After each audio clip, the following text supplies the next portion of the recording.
درگیر تو بودم که نمازم به قضا رفت.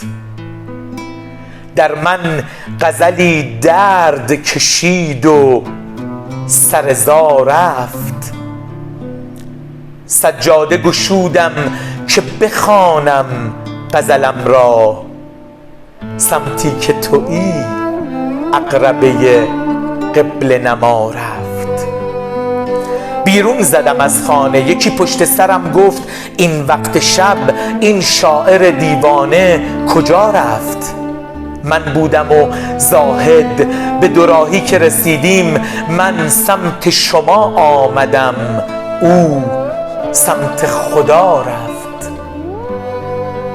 در محفل شعر آمدم و رفتم و گفتند ناخوانده چرا آمد و ناخوانده چرا رفت؟ میخواست بکوشد به فراموشیت این شعر، سوزاندمش آنگونه که دودش به هوا رفت.